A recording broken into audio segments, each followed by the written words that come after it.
السلام علیکم ورحمۃ اللہ وبرکاتہ نحمده ونصلی ونسلم علی رسولہ الکریم اما بعد فاعوذ باللہ من الشیطان الرجیم بسم اللہ الرحمن الرحیم ومن اعرض عن ذکری فإن له معیشة ضنکا ونحشره یوم القیامة اعمی صدق اللہ العظیم۔ سامعین کرام، میں ہوں طارق جان حقانی اور آپ دیکھ رہے ہیں اسلام راہ نجات۔ آج ہم جس موضوع پر بات کرنے جا رہے ہیں وہ انتہائی اہم موضوع ہے، کیونکہ ان مسائل میں ہر خاص و عام مبتلا ہے، لہذا ان سے بچنا ضروری ہے، اور وہ موضوع ہے رزق میں تنگدستی کے اسباب۔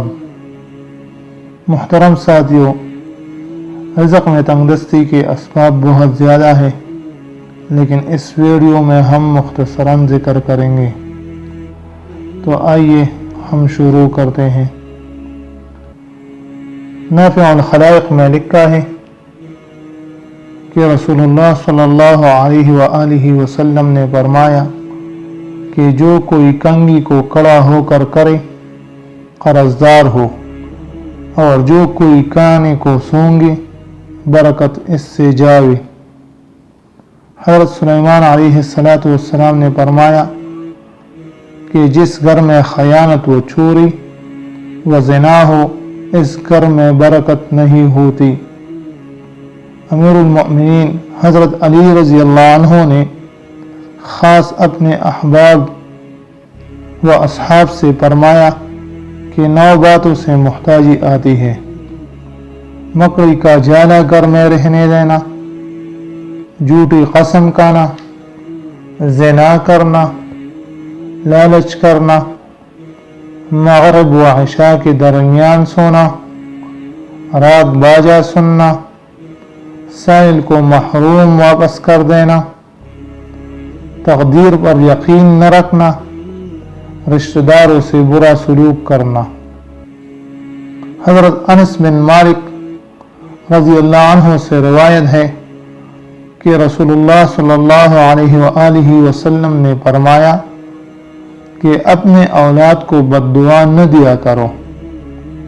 جو کوئی اپنی اولاد کو مرنے کی بد دعا دے گا وہ محتاجی میں مبتلا کر دیا جائے گا۔ حدیث میں ہے کہ 3 آدمی ہمیشہ روزی کی تنگی میں مبتلا رہتے ہیں: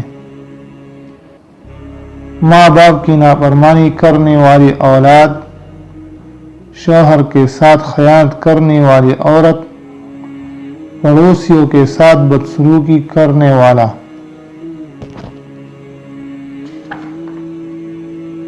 مطالب المؤمنین میں حضرت علی رضی اللہ عنہ سے روایت ہے کہ جس شخص کو غسل کی حاجت ہو بغیر کلی کیے ہوئے کچھ نہ کھائے، ورنہ محتاج ہو جانے کا ڈر ہے۔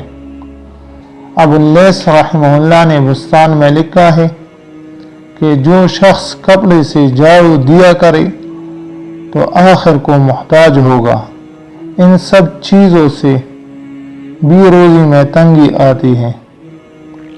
محترم ساتھیو، آپ غور کیجئے کہ ان میں اکثر عمل وہ ہوں گے جو ہم کرتے ہیں، پھر رزق کے دروازے تو خود ہم نے بند کیے ہیں۔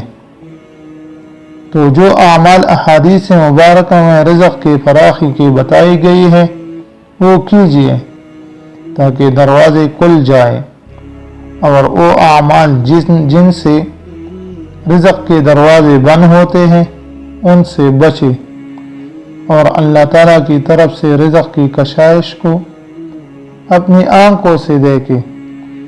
اللہ تعالیٰ دیکھ کر خوش ہوتے ہیں، لے کر خوش نہیں ہوتے۔ اللہ تعالیٰ ہم سب کو اس بات کی سمجھ عطا فرمائے، آمین۔